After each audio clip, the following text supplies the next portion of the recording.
In a snow-covered airport, an entire K-9 unit suddenly charged toward a little girl, surrounding her as fear rippled through the crowd. And Will felt something was terribly wrong. No one understood what was happening, until the secret inside her small purple backpack brought the entire terminal to stunned, silent tears, a final journey, an unfinished promise, and a love that outlives death. Woven together in a moment no one who witnessed it would ever forget. If this story touches your heart, leave a comment, share your thoughts, and subscribe to join us for more powerful stories like this one. Winter light seeped pale through the high glass windows of Denver International Airport as a slow curtain of snow drifted outside. William Harper moved like a man built from the same cold steel he once carried into war. At 42, his body was still broad-shouldered with the quiet strength of someone who had learned to survive both battlefields and the silent years that came after. A short gray beard traced his jaw, framing a face hardened by discipline, yet softened by the deep tiredness that never fully left his blue eyes. He wore a thick duty jacket with reflective stripes, the kind given to retired servicemen who volunteered with airport security. To most travelers passing by, he looked like any other officer on winter patrol. But the way he walked told a deeper story, one carved by loss and duty and memories buried under years of silence. Beside him trotted Hunter, a 7-year-old German shepherd with black and tan fur and a proud, muscular build. Hunter's ears stood tall, always alert, always ready. His step had the precision of a trained soldier, but his amber-colored eyes held a warmth that betrayed how much he adored Will. Hunter had served with Will during his final deployment, and the dog had saved his life more than once.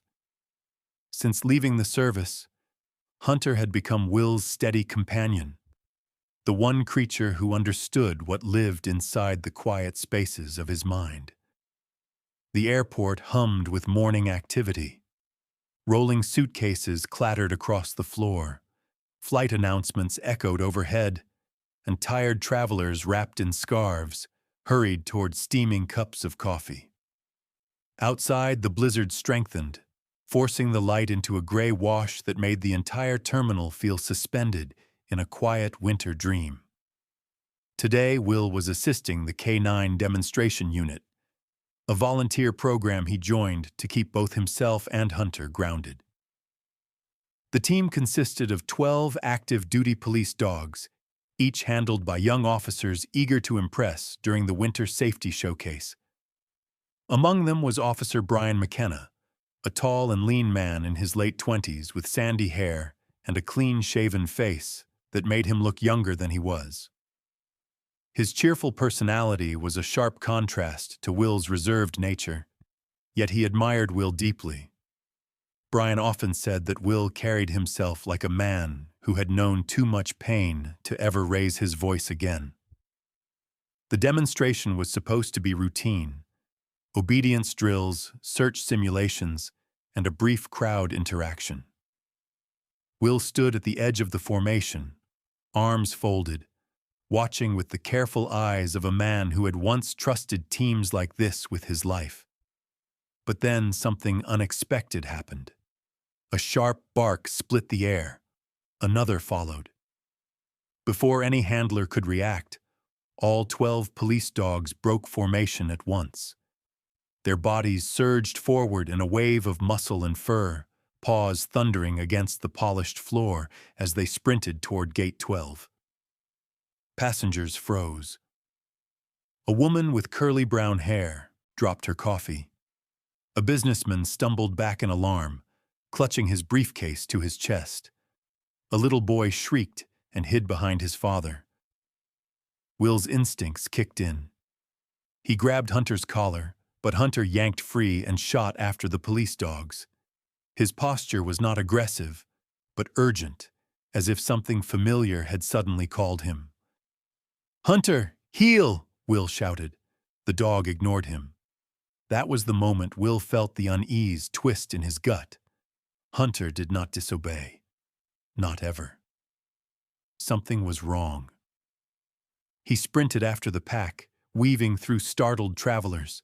The handlers chased behind him, shouting commands that were swallowed by the rising panic. When Will reached Gate 12, he stopped in disbelief. The dogs had formed a tight circle around a small girl no older than 8. She stood in the center, feet rooted to the floor, arms wrapped desperately around a purple backpack pressed to her chest. Strands of her blonde hair clung to her tear-streaked cheeks. She wore a bright pink winter coat and small snow boots, the kind with glitter that sparkled under the terminal lights. Her eyes, wide and blue like frightened glass marbles, darted from dog to dog as they barked with a feverish intensity. Every time she took a tiny step backward, the circle tightened and every dog lunged forward with renewed force. Passengers screamed. Someone shouted for security. A woman hurriedly pulled her child away. Will raised his hands to calm the crowd, even as his own heart hammered with an old, familiar fear. Not battlefield fear, but the fear of losing control of a situation that involved a child. Officer Brian arrived beside him, breathless. I have no idea what they're reacting to. They're not showing aggression. This is something else. Hunter stood at the front of the ring, his body rigid, his ears tilted forward, his tail still, his nose twitching as if he were trying to remember something long buried. Will stepped forward slowly, his voice steady. Easy, boy. I'm here. One by one, the dogs quieted slightly, responding to his presence. Only a few barks continued, echoing sharply through the terminal. The girl flinched. Her small fingers dug into the straps of her backpack. Will crouched a few steps away from her, lowering himself so he appeared less threatening. His voice softened. Sweetheart, my name is Will. Do you know why the dogs came to you? She shook her head violently. Please make them stop. Her voice cracked with pure terror. Her breathing came in short gasps, and Will could see her legs trembling. She looked like a child who had been carrying fear alone for far too long. Hunter moved closer, sniffing the air. His expression held something complex, something Will had not seen in him in years. Not alarm, not anger, something far deeper, something like mourning. Will spoke gently. What's your name? The girl swallowed hard. Lily. Lily, are you hurt? Did someone scare you? She shook her head, again, clutching the backpack tighter. Her knuckles turned white. Will leaned a bit closer, his eyes searching hers. There was something there, something that did not belong in a child so young. A grief that had settled deeply, the kind Will recognized because he carried it too. What's inside your bag, Lily? Her lips quivered, her chin trembled, tears brimmed in her eyes until they broke free, rolling down her cheeks. Please, she whispered so faintly that Will had to lean in to hear it. Please don't take it. I won't, Will said softly. But I need to know what's in it. The dogs think it's important. Lily pressed her face into the backpack for a moment, as if drawing courage from whatever was inside. When she finally lifted her gaze, her eyes were drowning in heartbreak.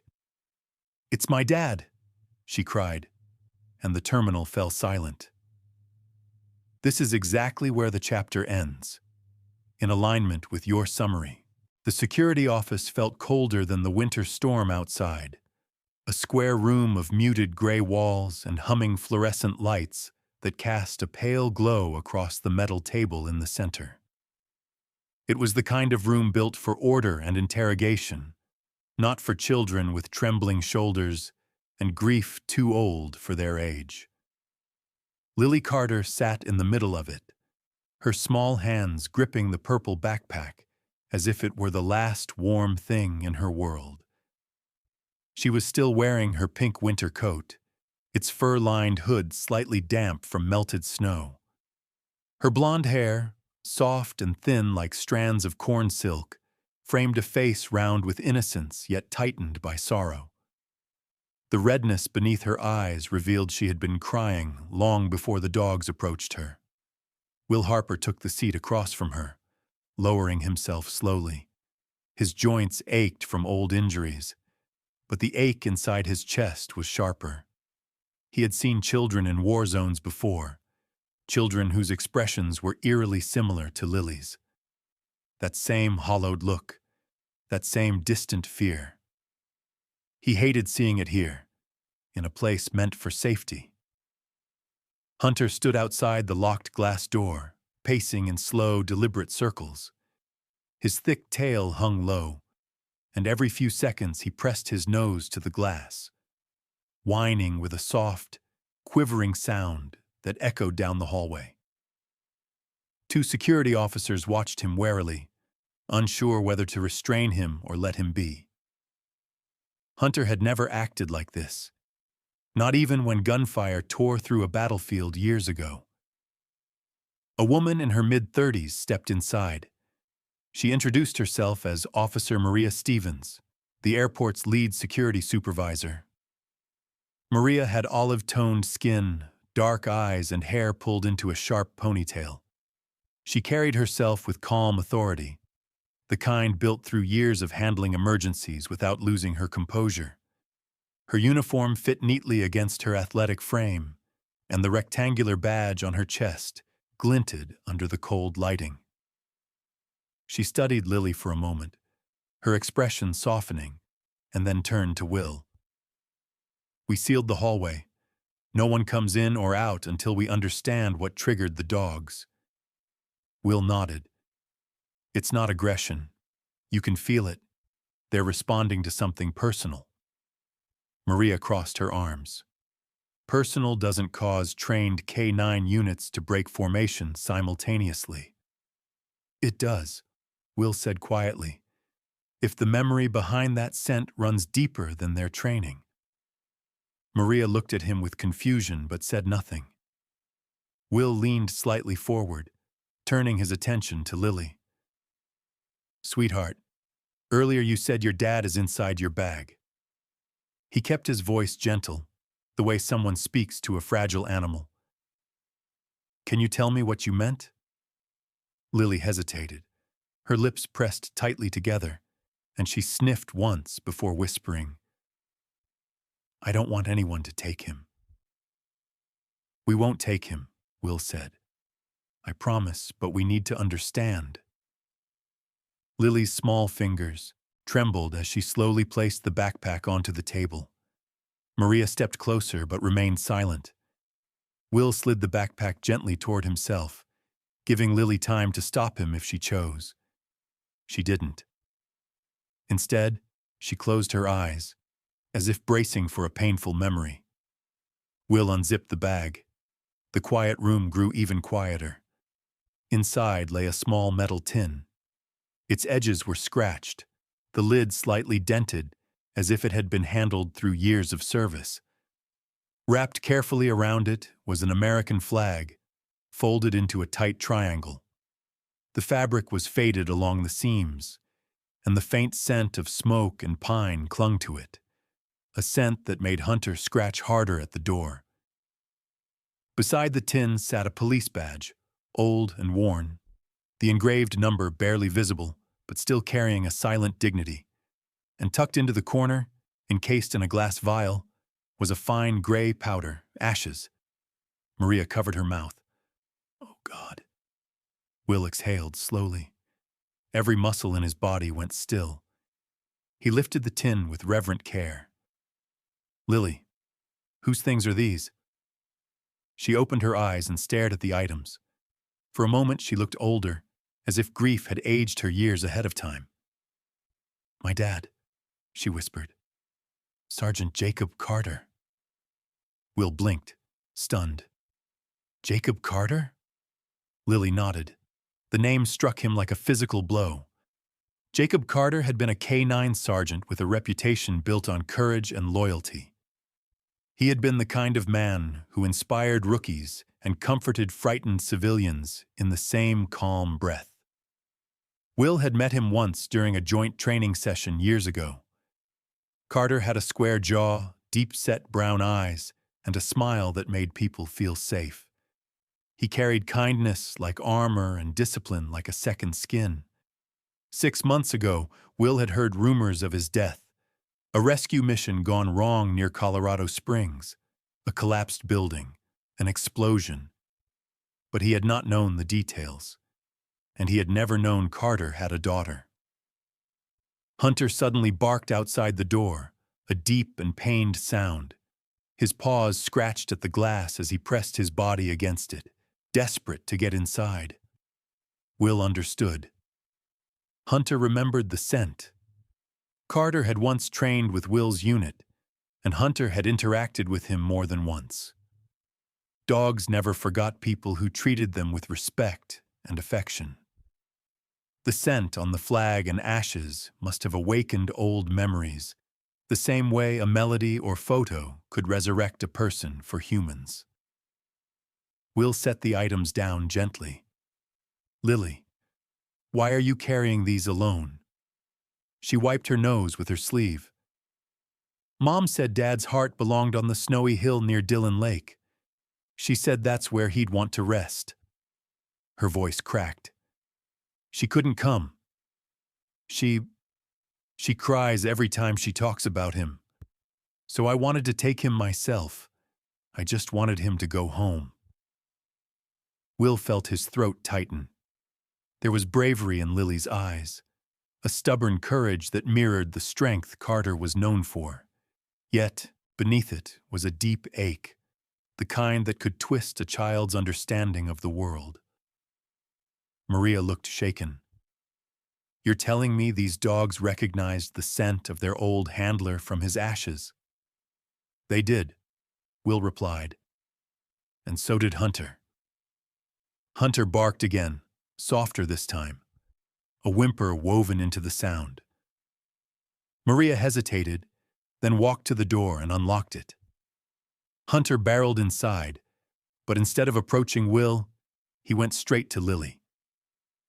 He lowered his head and pressed his large body against her small frame, whining softly, as if apologizing for scaring her. Lily froze at first, then placed a shaking hand on his fur. When Hunter lifted a paw and rested it gently on her knee, she finally broke into sobs. Will watched the moment with a heaviness in his chest. Jacob Carter's memory had bound them all in a way that defied logic. The dogs had acted not out of fear, but recognition. And now, standing in the cold light of the room, Will understood that the past was not finished with any of them. He placed a hand on the tin. These aren't just ashes, they're a call home. And that was exactly where the chapter closed. The quiet inside the security room felt strangely heavy, as if the air itself had absorbed the weight of everything Lily had revealed. Outside the glass walls, the muffled storm pressed against the terminal, casting shifting patterns of gray light across the floor. The snow seemed to fall slower, more solemnly, as if winter understood the grief sitting in the center of the room.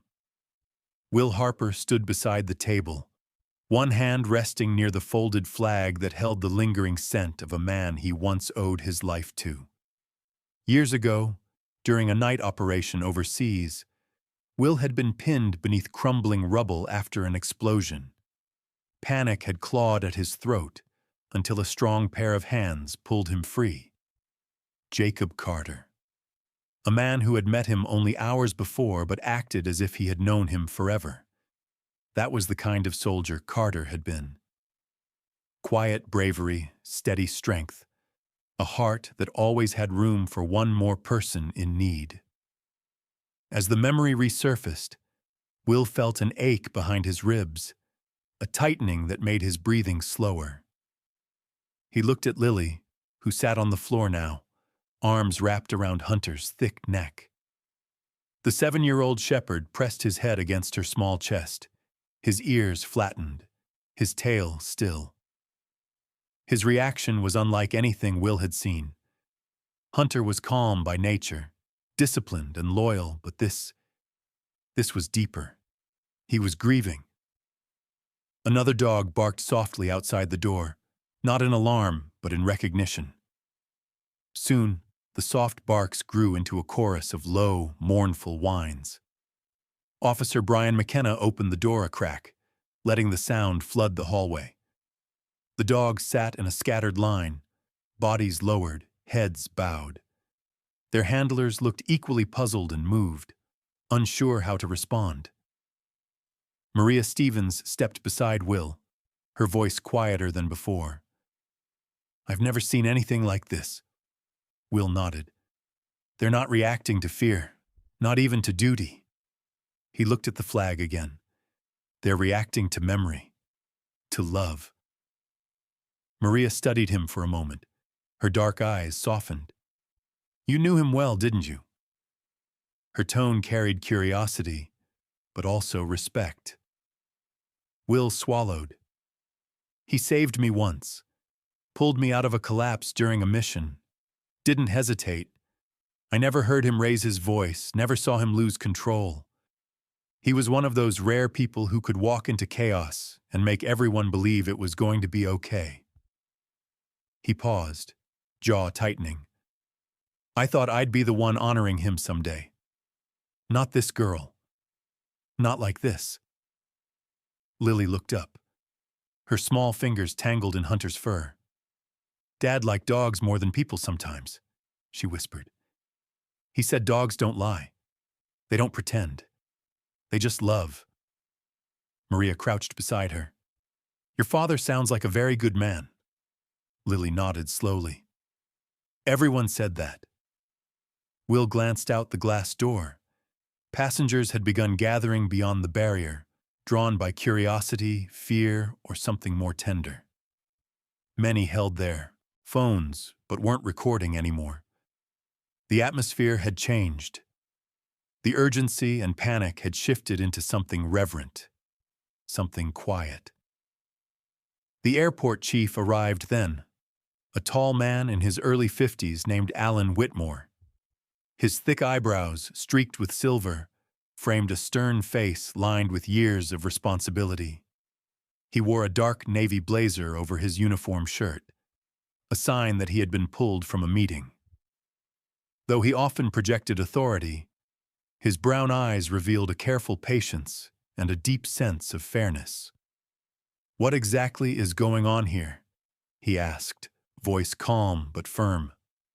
Maria briefed him quickly, explaining the dog's reaction, Lily's belongings, and her intention to take her father's remains to Dillon Lake.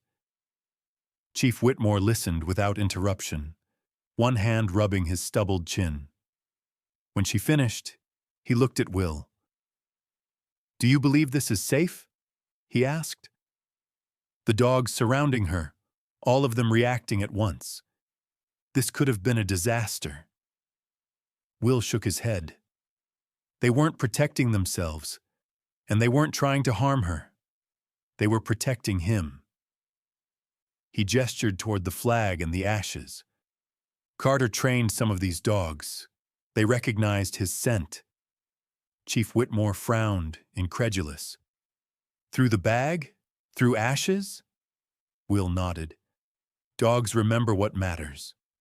Silence settled for a beat. Then the chief sighed, the stern lines softening around his mouth. "This is unprecedented." He turned toward the dogs, who were now lined in perfect formation in the hallway, sitting patiently as though awaiting orders from a handler who would never return. Lily rose from the floor, wiping her cheeks with her sleeve.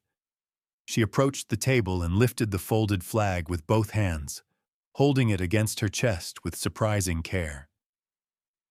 Hunter stood beside her, as though he had appointed himself her guardian. "I just wanted to take Dad home," she whispered. "I didn't think it would scare anyone." Will stepped closer. You didn't do anything wrong. She looked down at the flag. I think Dad's dogs were waiting for him. I think they knew he wanted to go home too. One of the other dogs let out a soft howl, a long, trembling note that seemed to carry through the entire terminal. Travelers outside the glass slowed, their expressions shifting from concern to awe. Some covered their mouths, others lowered their heads.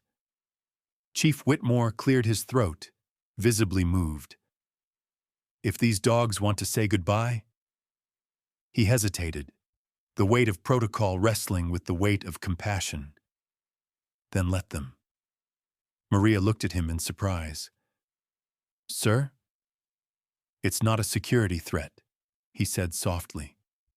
It's a farewell. Will felt something warm rise in his chest, something he had not felt since the day he left the service.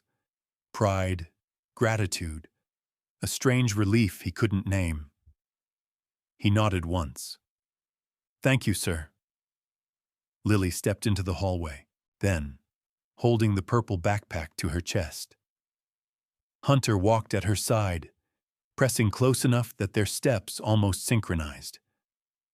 The other dogs slowly rose.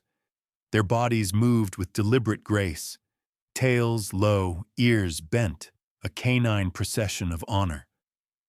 Passengers on the other side of the glass covered their hearts. Some began to cry openly. The terminal was no longer a place of fear or confusion. It had become a sanctuary of remembrance. Will walked behind Lily, hands clasped in front of him. Every step felt like walking through memory, through the lingering echoes of a man who had once saved his life. He stopped when Hunter placed a paw gently on Lily's backpack, pressing down with a touch so soft it could have been mistaken for a whisper. That single action brought a hush to the entire space. Will felt tears burn behind his eyes. That's their goodbye, he said quietly. And that was exactly where Chapter 3 came to its close. The terminal corridor stretched ahead like a long winter tunnel, washed in the pale glow of overhead lights that flickered against the glass walls where snow blew sideways outside.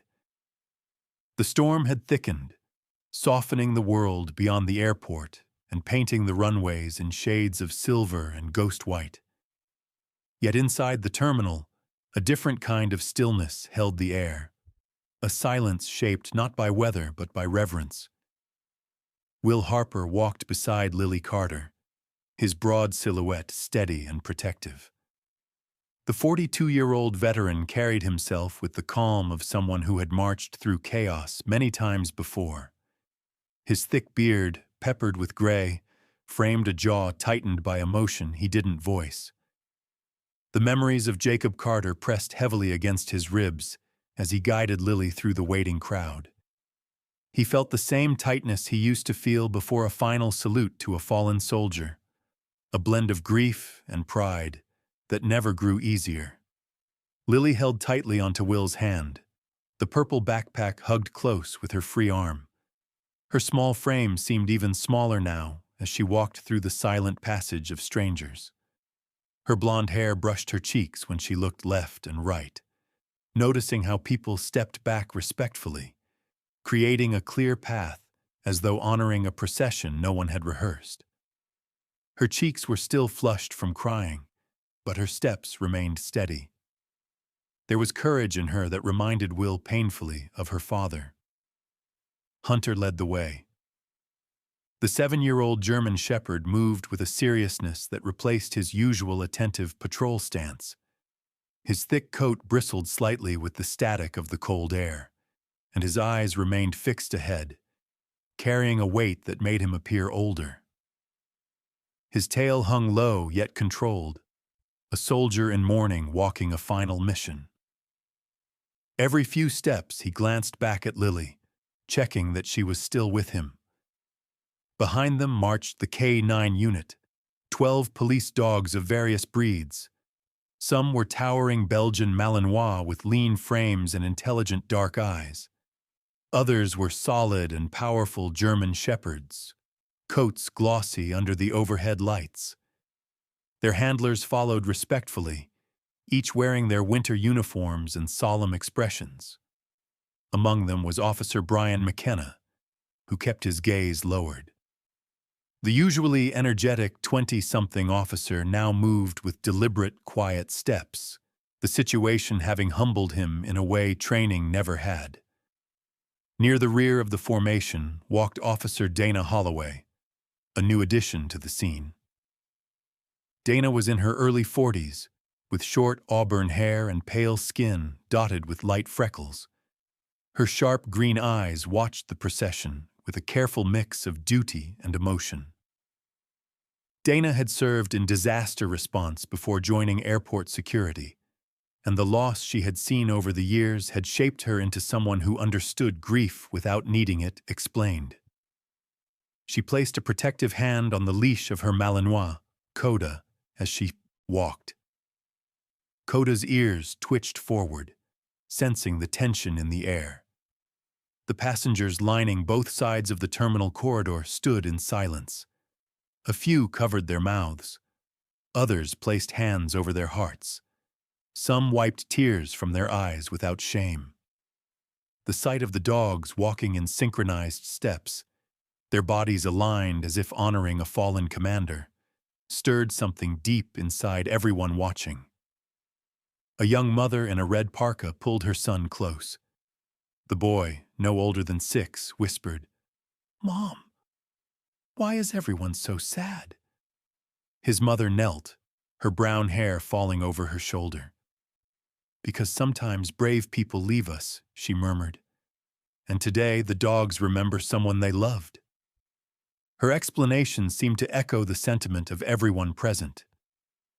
Will kept his gaze forward, but every breath felt heavier. He remembered the night Carter had saved him. He remembered Carter's laugh, the confident but warm sound of a man who never blamed the world for its cruelty. And now here he was, escorting Carter's daughter on the last journey her father never got to finish himself. Chief Alan Whitmore walked several steps behind them, making sure airport protocol remained intact. The tall man moved with formal precision, but even he couldn't hide the softness in his eyes. His typically stern features had relaxed into something almost paternal, as he watched Lily walk with more bravery than many adults he'd met. When the procession reached the junction where the terminal split toward Gate A12, one of the passenger service attendants stepped forward. She was a slim woman in her late 20s with warm brown skin and dark curly hair pinned neatly back. Her name tag read, Jasmine Wright. Jasmine had a gentle face, wide brown eyes framed by long lashes, and a soft voice that always carried comfort. She bowed her head slightly. "We're ready for you," she said quietly to Will and Lily. "The gate is clear. You can move forward whenever you're ready." Lily nodded, her voice too soft for words. As they walked the final stretch, the dogs shifted into a perfectly straight formation, as if guided by some unseen signal. Their paws tapped rhythmically against the polished floor, creating a sound that echoed like a heartbeat through the terminal.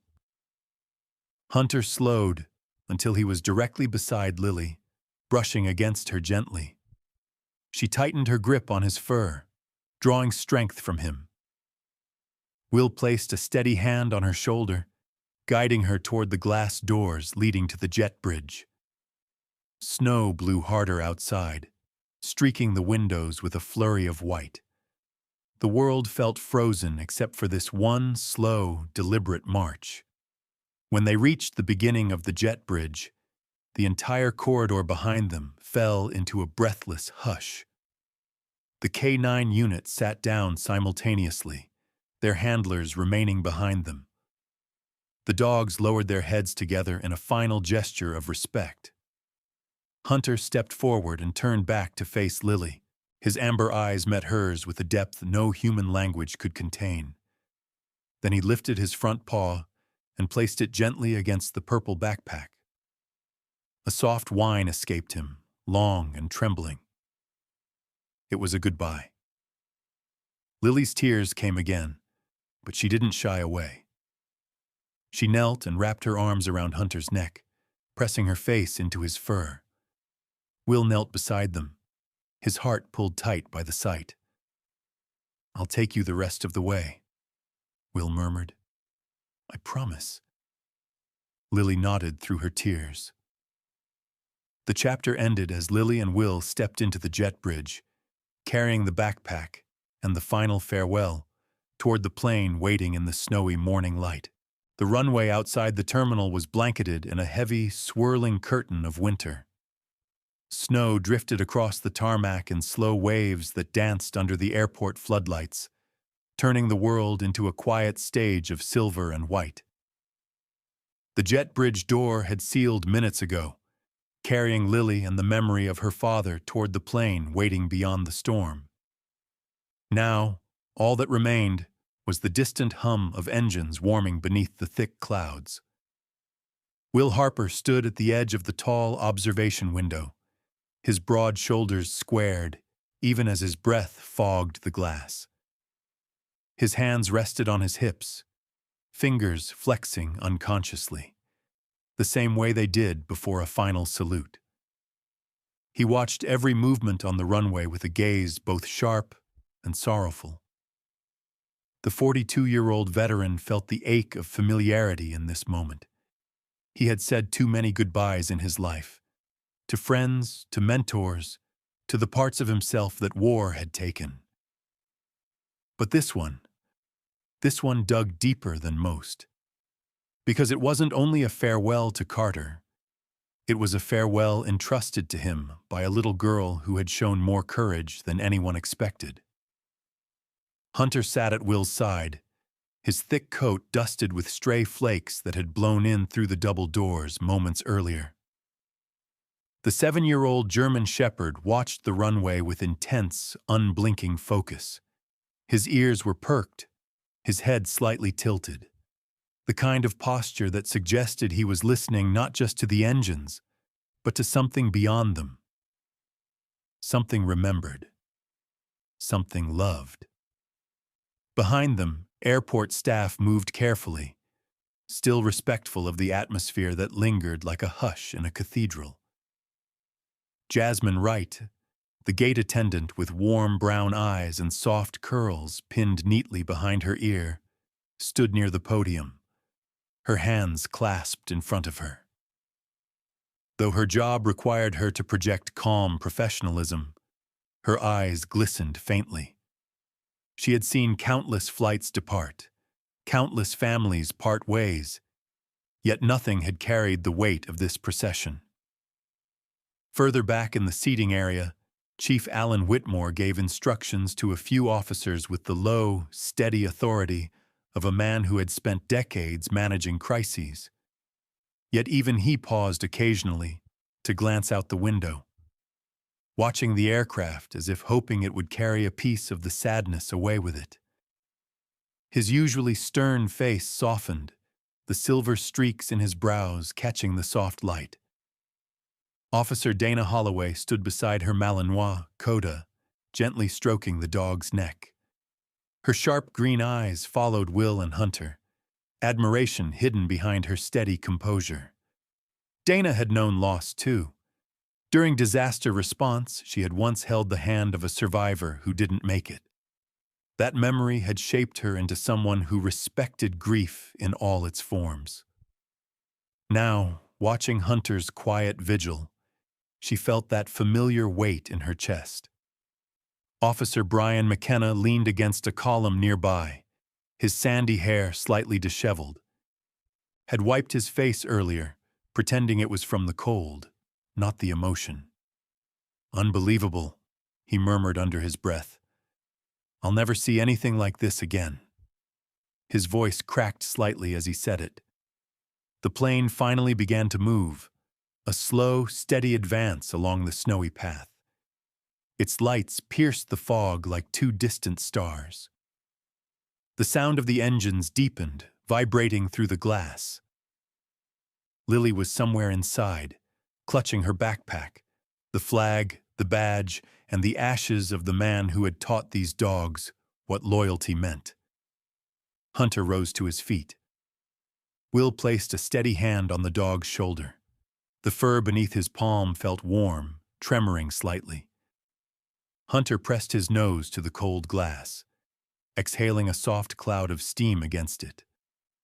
When the plane gathered speed and lifted off, Hunter gave a quiet, trembling whine, and then he barked. Not loudly, not sharply, just once. A sound filled with longing, a call carried across the glass, across the runway, across the sky itself. Will's breath caught. The bark felt like a message, a final salute, a final echo of a partnership that would never fully fade. "You did good, boy," Will whispered. He leaned down, fingers brushing Hunter's fur with the tenderness of a man speaking to his own heart. "Carter would be proud of you."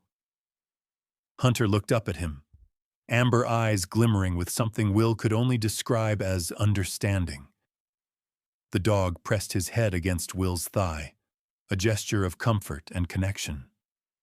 Will rested his hand atop the shepherd's head, the weight of responsibility and relief blending into a quiet moment of gratitude. Behind them, passengers who had stayed near the windows began to murmur softly. Some wiped their eyes. Others simply watched in silence. News had already begun to ripple through the terminal. An attendant had whispered it to a colleague. A traveler had posted a tearful message online, and within minutes the story had started to travel faster than the departing plane. "The K9s who remembered," someone whispered behind Will. Another replied, voice trembling, "I've never seen loyalty like that." More officers moved closer, forming a respectful circle around Will and Hunter. Their uniforms glinted beneath the overhead lights, their expressions reflective. Officer Maria Stevens arrived last, her dark ponytail resting neatly against her back. She approached Will with quiet steps, her olive-toned face softened by empathy. "It's all over the news already," she said, handing him her phone. On screen was a headline, "Police dogs surround little girl. America in tears over fallen K9 officer." Will exhaled slowly. "The world needed to see something like this," he said. "Something real." Maria nodded. "People forget, but dogs don't." Her voice held an understanding that transcended her role as supervisor.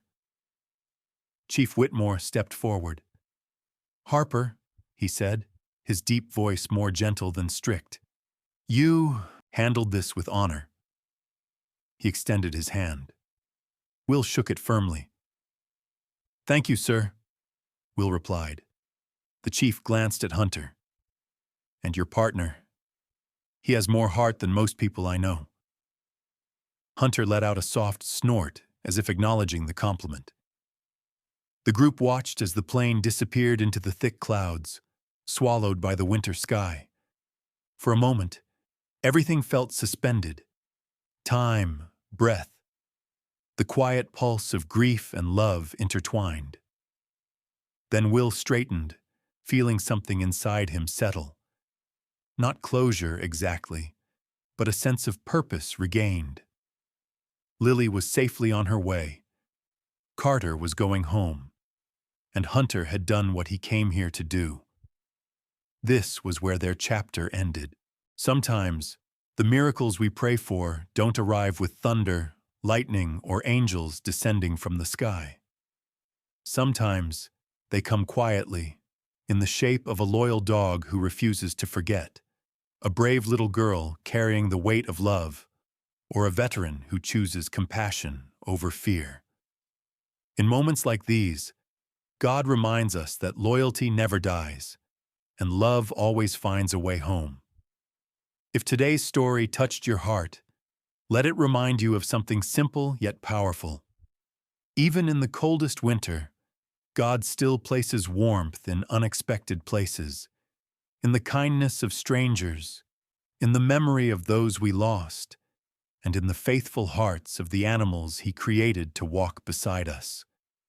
Take a moment to share this story with someone who might need hope today.